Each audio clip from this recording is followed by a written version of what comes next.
Hello and welcome to the 2021 Honours Performance Series. My name is Peter Cockett and I am Associate Professor in the School of the Arts at McMaster University. The Honours Performance Series features original work from graduating students from our Theatre and Film Studies program. Before we begin, I would like to acknowledge that McMaster University is built on Indigenous land, specifically that of the Mississaugas of the Credit First Nation, the Haudenosaunee Confederacy, and other nations, acknowledged and unacknowledged, recorded and unrecorded, within lands protected by the Dish with One Spoon Wampum Agreement. Because we are not gathered together in McMaster's Black Box Theatre to watch these performances, I want to acknowledge that a virtual audience is also a geographically diverse one. For instance, I am currently talking from Tkaronto, the traditional territory of many nations, including the Mississaugas of the Credit, the Anishinaabeg, the Chippewa, the Haudenosaunee, and the Wendat peoples. And it is now home to many diverse First Nations, Inuit, and Métis peoples. We would like to encourage you all to reflect on your own location. This map is interactive and can be found at native-land.ca. We'd also encourage you to visit websites of local First Nations to learn more about their histories, traditions, and living concerns. In this year of the pandemic, the students have pivoted to digital performance. Together, we have tried to maintain the spirit of live performance and resisted the inclination to simply make short films. Their innovative responses to the challenges of distance creation have been extremely impressive. Each student has developed their own form and style of digital performance that aligns with the theme of their show. I hope you enjoy their work as much as I've enjoyed working with them. Tonight, we are happy to present Aaron Penciner's Human.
Love has always been hard to define for me.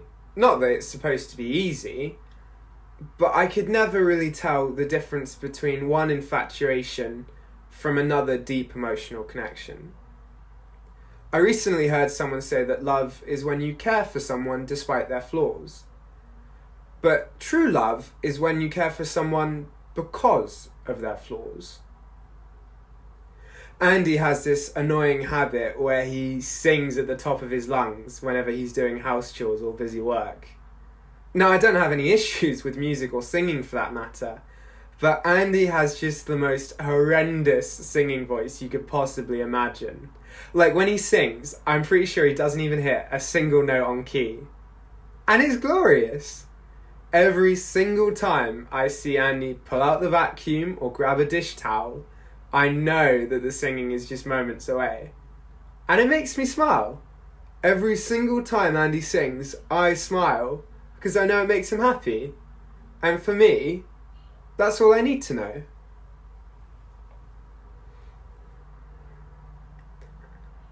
It's been a couple weeks since I've heard Andy sing. And I know any ordinary person would be ecstatic that the screeching has finally ended. But I love him. And I miss seeing him doing the dishes while screaming at the top of his lungs, without a care in the world. These last few weeks have been hard on him, on both of us, there is a lot to figure out. And there's a lot for Andy to come to terms with. I don't blame Andy for taking a long time. He's grieving the life he used to live. And I'll never understand what that's like. So, I'm there for him. I have to be. I listen, and we cuddle, and I support him. I let him yell at me when he needs to yell, and I give him space when he needs time to himself. And I take all of it because I love him. I just can't help but miss the sound of music atop the clanking of dishes. And I wait for just a little bit of Andy's crazy off-key singing to come back to our lives.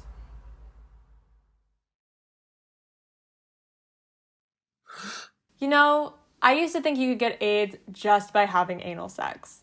I fully thought that every anal sexual encounter would give one or both parties AIDS. I was young. I didn't have the mechanics of this idea all figured out.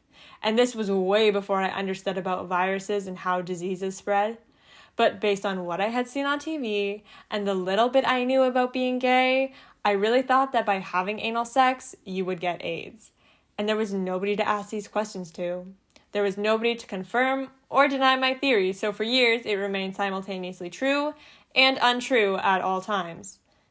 It was like Schrodinger's anal sex. Without people to ask and without sex ed to learn these things, I had to turn towards the internet. But when you're young and you have these crazy ideas about how sex and HIV work, the internet can't answer your question. Like, the question is so childish that the answer to your specific question is not available on the internet. And so I would type in, does anal sex give you HIV? And I would see answers that said yes, but also answers that said no. And the internet was right. The answer is yes and no. If you have unprotected anal sex with someone who is HIV positive and does not have an undetectable viral load, you can absolutely get HIV. But also, the answer is no. Because if you're using a condom or know the status of your partner as either negative or undetectable, you can't get HIV. The issue for me as a kid, though, was that my question was no closer to being answered. Not even my secretive past bedtime Google searches could properly teach me about HIV.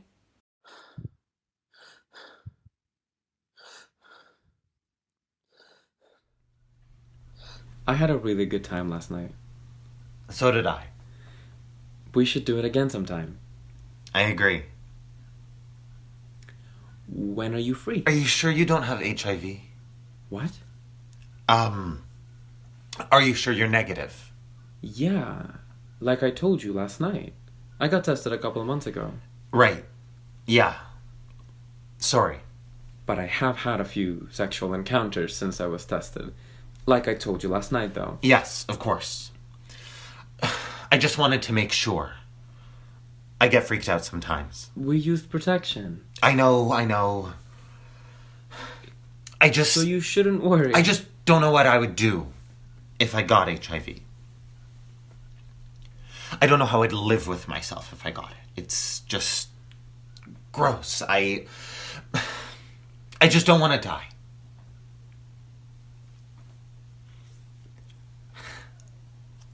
I think I'd rather kill myself than get HIV.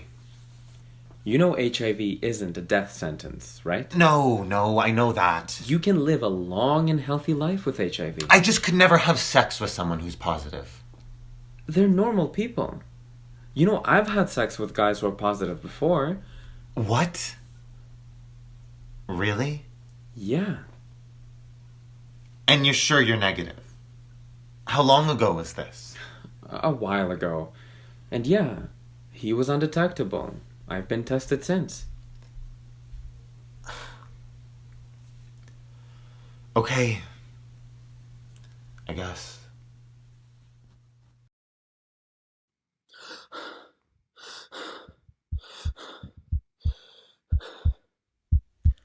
When I was in 8th grade, my teacher had an innovative way of teaching sex education. Instead of following some 20-year-old curriculum that was old even when it was put in place, she decided to let us guide our learning. Now, for a bunch of 8th graders, you can imagine what guiding our learning looked like in relation to sex ed. Giggles. Endless giggling and laughing and jokes and red faces, but once the laughter died down, we had questions. Lots of questions. And so, every student wrote down as many questions as they had about puberty, about sex, about STIs, about pregnancy, about all of it. We wrote down our questions on blank pieces of paper, completely anonymously, and handed them to the teacher. As an 8th grader who just recently figured out he was gay, who wasn't even out of the closet yet, this was exciting. So I asked questions about being gay. I asked questions about anal sex. I asked questions about HIV and AIDS. Because as a gay 13-year-old, I had nowhere to get answers to these questions. Our teacher then spent about a week or so going through the questions, getting rid of duplicates, there were a lot, getting rid of jokes, and there were a lot of those too, and compiling a list of questions that we would answer throughout the course of the year. Finally, we were all given a copy of the question list, and I scanned the document front and back. And all of my questions were missing.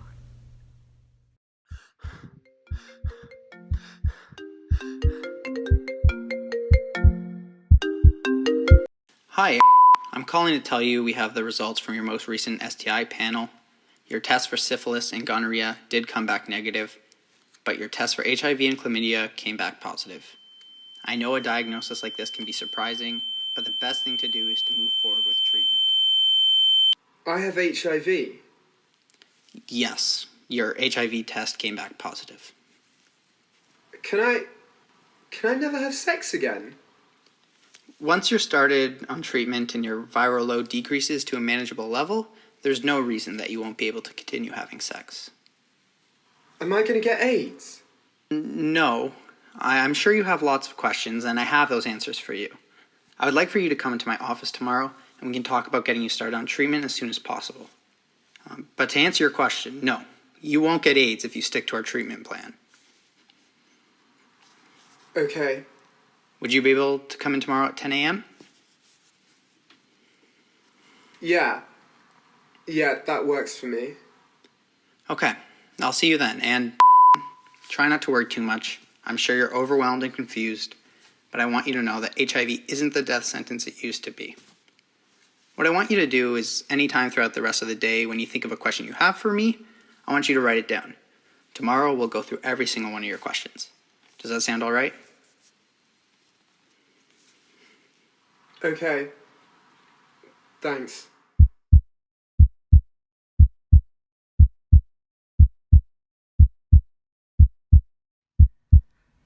I wish I could say I'm surprised, but I knew this would happen. Obviously, I didn't want it.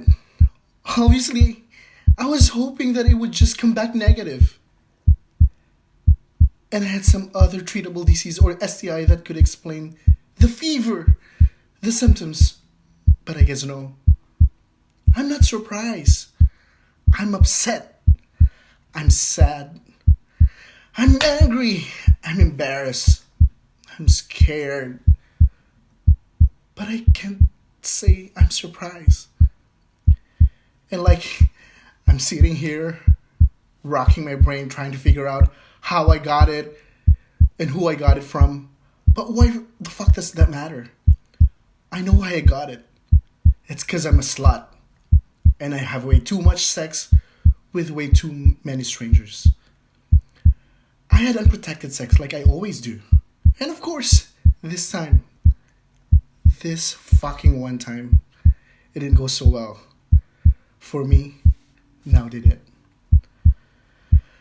And I'm not usually one to freak out in this situation like this. But of course, I'm worried. What are my friends gonna say? What's my family gonna say? Do I even need to tell them? And I know that this is treatable. I know that I'm not gonna die. I get that. But it's scary. And honestly, it feels a bit gross. I'm just embarrassed that I did it to myself. And now people are gonna think of me as that gross, disgusting guy with HIV who has unprotected sex with strangers. Fuck. I'm not this person. You know I'm not this person. I'm usually the most sex positive, liberated person I know. But is anyone ever gonna wanna fuck me again? I'm gonna be a pariah. A celebrate guy pariah who is never gonna have sex again. Great. Okay. I'm going to get through this. I'm gonna get treated. I'll get healthy. And I need to go to bed. Hey, Hey, sup? not much, you? Looking. What you into? Nice. And a lot of things. Pretty open. Same. I'm top. Got pics? You? Yeah. Hot. Host or travel? I host. You clean? Hey, Sorry, not into disease. hey, what's up? You're disgusting. The pause slats back. Why are you on here? You're just going to infect everyone. Not into filthy sluts. I wish people like you would just go kill yourselves.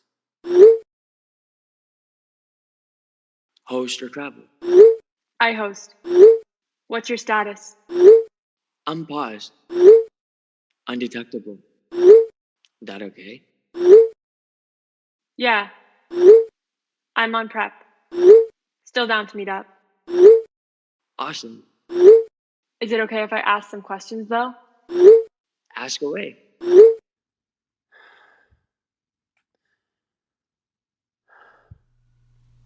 I love you and I support you. Those were the first words my mother said to me when I came out to her. The words that every young gay child hopes to hear. Words that would have meant a whole lot more to me if they weren't followed up with, "But I just don't want you to die from AIDS." There is no other group of people whose sexuality is so closely associated with the idea of death. If we have sex, we could die. If we don't use a condom, we could die. If we get HIV, we could die. We are so surrounded by the idea of death that most of us can't even build a healthy relationship with our sexuality. I remember the very first time I had sex. We didn't use a condom because neither of us had one. After we were done, I broke down crying. I cried because I was scared that I might get HIV. I didn't know as much back then. This association between being gay and death is traumatic.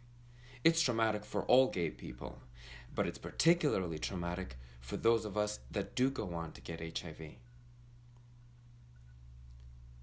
Finding out I had HIV was difficult. Imagine how hard I cried that first time I had sex. This was probably 10 times harder. In a matter of months, I had to not only come to terms with my HIV diagnosis, but I had to dismantle the internalized notion that by getting HIV, I was going to die. That was definitely the hardest part, believing I wasn't going to die. As much as the doctor told me I would still live a long and normal life, and as much as all my research confirmed that HIV wasn't going to kill me, it took me a long time to truly believe that I would survive this, that my life wasn't cut short. That process, the internal struggle, didn't just help me come to terms with my diagnosis, it helped me finally come to terms with my sexuality. It was the first time in my life that I could separate being gay from dying.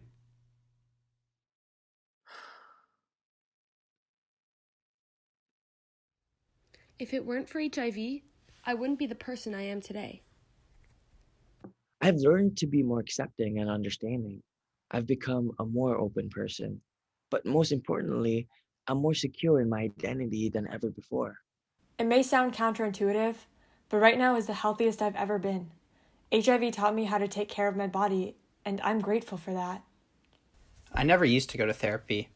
I was that guy that thought therapy was just for rich people with money to spare. Now that I've been going to therapy for the last 4 years or so, I can say with absolute certainty that therapy is for everyone. I met my boyfriend, fell in love. I never used to fight for queer issues. I wasn't there to support my trans siblings, and I just didn't care. But something changed in me after getting HIV. I started speaking up for myself and my needs. Then I slowly started speaking up for those that nobody would listen to. Now, activism is my career. Nonprofits, public speaking, the works. After my diagnosis, a lot of people walk out of my life. But if it weren't for that, I wouldn't have found my chosen family, who are there for me every day of my life. Honestly, the sex is better now than ever. The guys that understand about HIV are way better than any of the guys I hooked up with before. I think I'm happier now than I was before. Yeah, definitely happier. Mom, I want to ask you something. Okay, then ask it. What are you waiting for? What do you mean? Well, you usually don't warn me before asking a question. Normal people just ask the question. Well, it's important. So it's important. Now ask me. Don't tell me he's coming out again. We already did that years ago. No, I'm still gay. Nothing has changed in that area. Okay, so ask your question. The suspense is killing me. Okay. I was wondering how you would react if I told you I had cancer. Oh my God, you've You're got kidding, cancer? right? No, Ellie, please you're don't tell me kidding. you've got No, cancer. I don't have cancer. I asked how you would react if I did have cancer. But I guess I have my answer. Ellie, what's wrong with you? Scaring us like that. Why Ellie- would you ask such a stupid question? Ellie, come on. Why do you have to go scare your mother like that? I'm sorry. Jeez. I didn't mean to scare you. I guess I could have worded the question a bit better. I just wanted to know if you could handle news like that. Is everything okay? Yes. Everything's fine. I promise I'm okay. Well, if you had cancer, you'd look terrible with no hair, I'll tell you that. But look, if you did have cancer, we would be sad. I mean, you're our son. Of course we'd be sad. Right. But I think we'd also be there for you. Are you okay? Yeah, I'm okay. And if I had cancer, would you always just see me as your son with cancer? We love you. We love you more than whatever is going on with you right now. And if it's cancer, we'll get through this. You'll always be our Ellie. We love you. You promise you won't think of me differently? Or look at me with pity in your eyes? Ellie, are you okay?